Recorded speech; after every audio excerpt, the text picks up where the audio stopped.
I'm very sorry, but we cannot afford to pay what we owe right now. My husband has gone missing, and I'm still trying to find him. No, you misunderstand us. We are here to help with the investigation. We'd like to ask you some questions about Mr. Nagato's disappearance, if we may. Ah, I see. I thought the debt collectors had come to visit again. I'm sorry you have to see me in this dreadful state. Has some new information come out? Do you know where he's gone? I'm afraid we don't have any new information at the moment. We're still trying to find out as much as we can to inform our search. With this in mind, can we perhaps ask some questions about your family's current situation? For example, Paimon's struggling to understand why a collector would be strapped for Mora. That's a long story. Ever since I've known him, he's been an avid collector of all sorts of things. He'd always get so animated when he was showing them to me. I knew nothing about the items myself, but seeing how enthusiastic and excited they made him, I was happy to believe that they were just extremely important to him.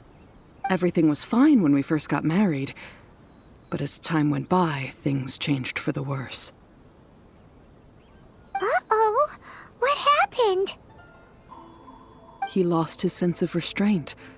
He started buying more and more things, and even resorted to borrowing money just so he could pay for them.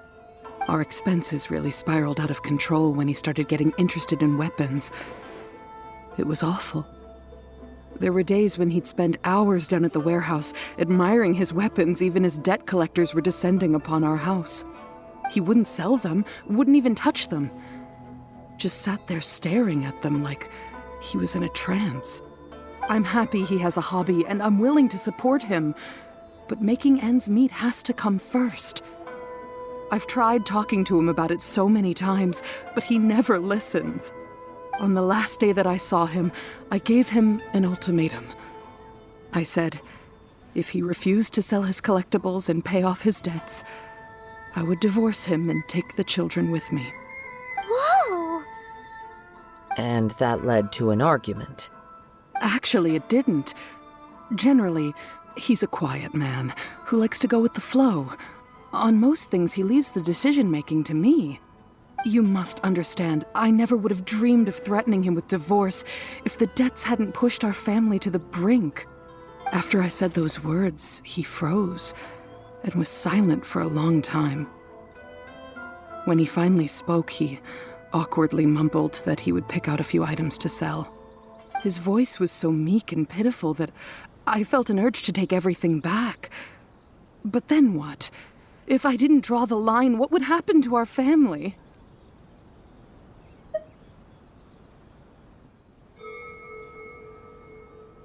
Had I not indulged his bad habits, we wouldn't have found ourselves in such a predicament. And I also don't know if he had actually come to his senses, or if he was simply angry with me. The next thing I heard was that our warehouse had caught fire, and both he and the buyer had gone missing. I see. I understand. Ame no Mayuya came to purchase a weapon from Mr. Nagato. During the sale, a fire broke out at the warehouse, and both men disappeared. At first, I assumed they must have gotten into an argument over the price. But my husband has never been one to negotiate. He never even haggles when he's out buying groceries, so it's hard to imagine him getting into a fierce argument. Maybe he was feeling the pressure from the debts? I don't know. He just disappeared after the warehouse burned down. Perhaps he's too afraid to come home now that all his collectibles have been lost in the fire, and he's got no way to pay off our debts. Even though I'm still a little mad at him, we're a family, and I want us to face our family's crisis together. As long as he's willing to turn over a new leaf, I know we can work things out. Please don't get upset. There could be more to this situation than meets the eye.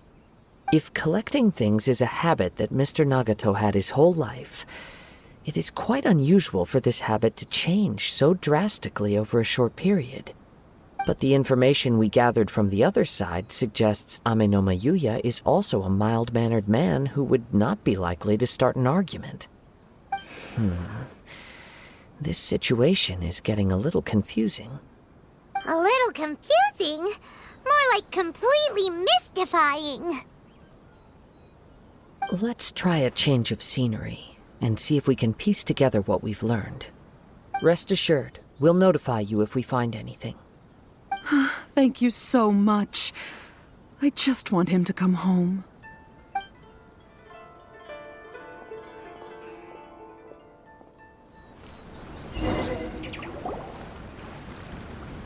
Based on the information we've gathered so far, I can only surmise that the sales meeting between the two men was somehow the catalyst for their disappearance. The fire at the warehouse likely played a part in how the situation unfolded, though its exact role is a mystery. Do you have any thoughts? Well, Paimon was thinking that maybe someone accidentally knocked over an oil lamp and, nope, never mind. Paimon's brain needs to rest for a while. Over to you.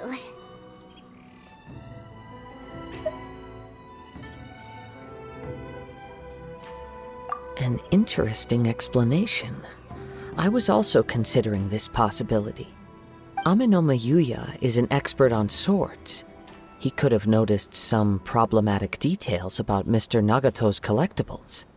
Maybe he recognized a blade as a fake, or a well-known stolen item. Either way, after arguing about it, the two men agreed to hide the truth of this matter. They thought a fire would destroy everything. But then the Tenryou Commission began investigating and uncovered some incriminating details, so they fled to protect their secrets. But it's a far-fetched theory. I can't imagine how they would have been able to reach an agreement. One fact that I keep coming back to is that Amenoma Yuya is polite and well-mannered, while Mr. Nagato is introverted and passive. Neither seems like the type of person who is inclined towards initiating conflict.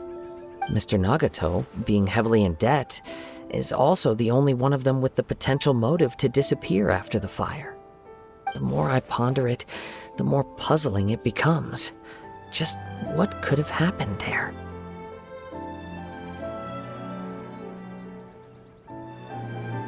Right.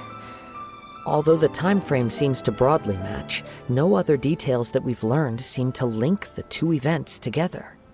Amenoma Yuya lacks a key distinguishing feature of the attacker, namely that he is principally a practitioner of the blade testing techniques of Amenoma art, not those of the combat-oriented Ishin art. Darn! We thought we could get two birds with one stone here, but at this rate, it's starting to look like a wild goose chase. Let's keep going, since we've come this far. If we can solve the case, both Mr. Amenoma and Mrs. Nagato will be able to get some closure. Okay, but where should we go now? Let's head out of the city and check out the warehouse. There's still a chance we may be able to find some shreds of evidence.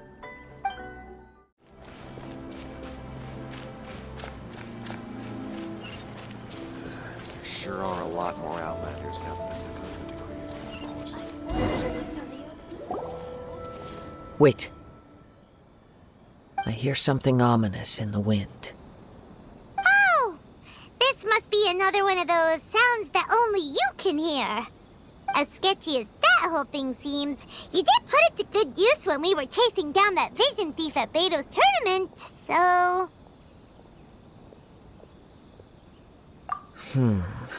Now I'm picking up a strong scent in addition to the sound. It's right around here somewhere.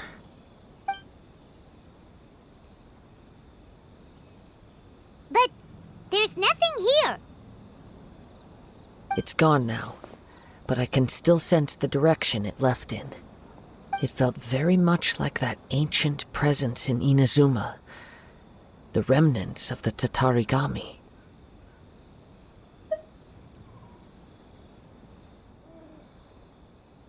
Indeed, But this unexpected spring of inauspicious energy may prove to be of benefit to our investigation. We should remain vigilant and approach slowly.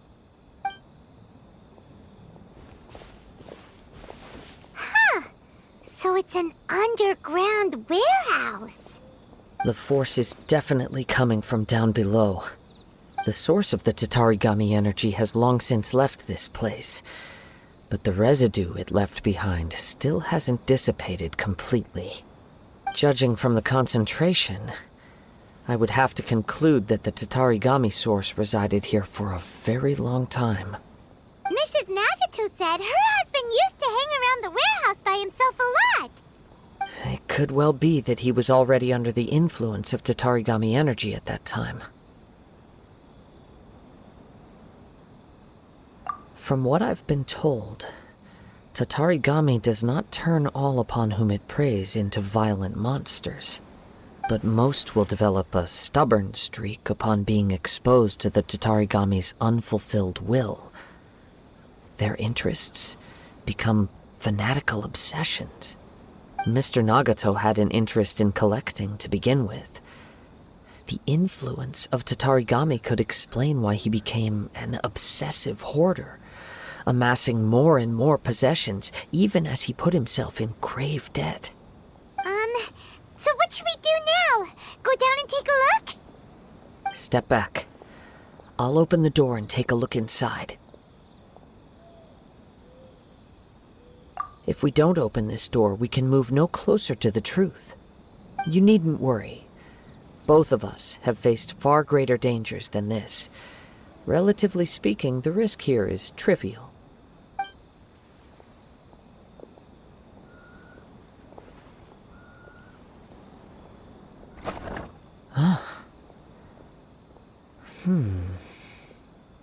What's down there? Everything's buried in debris. I can't see anything. It looks like the fire caused a cave-in, reducing the entire warehouse to rubble.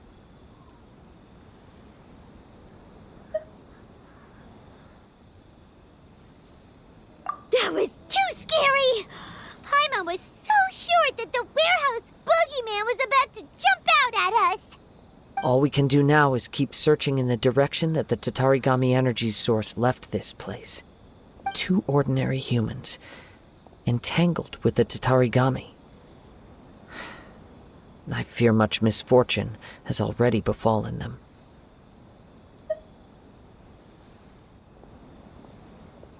Yes, let's go. If nothing else, it's vital that we find out where this Tatarigami energy is coming from. Quiet your mind and focus on what you sense around you. Perhaps you, too, will perceive its ominous presence in the wind.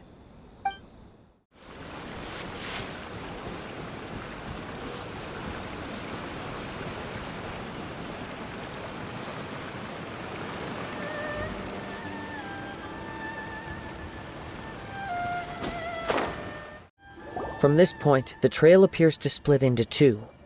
The main source of the Tatarigami energy continued on into the distance, but a small portion remained here and seems to be dissipating slowly.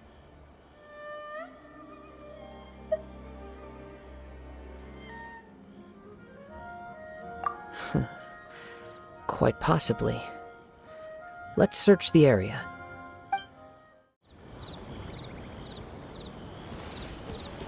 Whoa!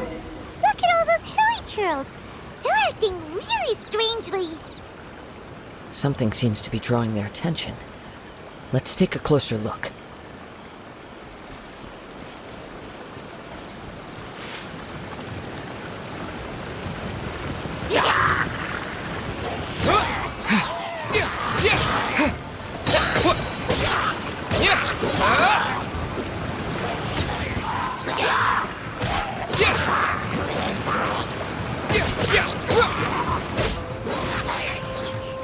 Windblade!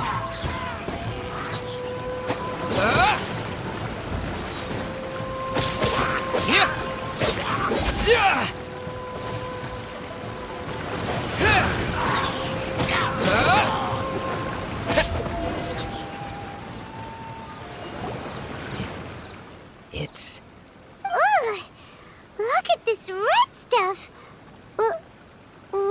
it? By the looks of it, a letter written on a piece of torn clothing. The ink is bone dry. It must have been written quite some time ago. Well, let's take a look. According to this letter, a conflict arose because Ame no Yuya wanted to seize a blade belonging to Mr. Nagato. Yuya started the fire that destroyed the warehouse and wounded Mr. Nagato in the fight. Mr. Nagato kept chase as long as he could, eventually stopping here to write this letter when his strength gave out. So, where is he? He was not only mortally wounded, but also under the heavy influence of Tatarigami. Add to that the fact that its aura seems to have attracted a horde of monsters, and I'm afraid he may no longer be with us. Whatever traces there may have been of his fate beyond after this point, they've since been disturbed by the hilly churls. There's nothing more for us to find here.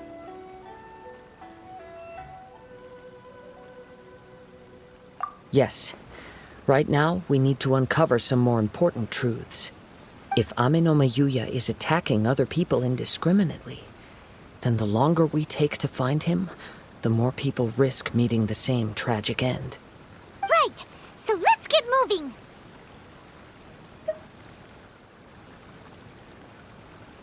I wouldn't be surprised if he, too, fell prey to the influence of the Tatarigami. For a practitioner of the martial arts, the easiest desire to inflame would be their pursuit of further power and skill. All the clues that at first seemed disparate and disconnected, it seems that now we know the thread that runs between them. I have a hypothesis that, if it's correct, not only explains the series of events leading to the two men's disappearance, but also zeroes in on the attacker's identity. Wait, you figured it out? So these two cases are connected after all? I believe so. But it's something of an outlandish idea. I will only be able to confirm my suspicions once we've met him in person. On with the search. We must stay vigilant. At any point now, we may find ourselves in danger.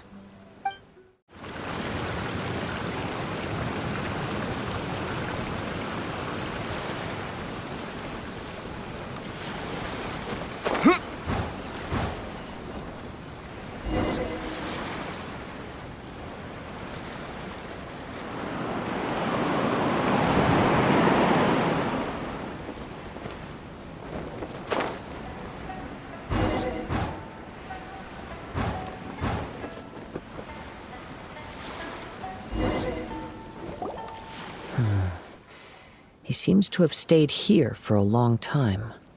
Why here? Is there anything special about this place? I'm not sure. But on closer examination, I sense that the aura may have lingered here at several different points in time. Show yourself! It's no use hiding anymore.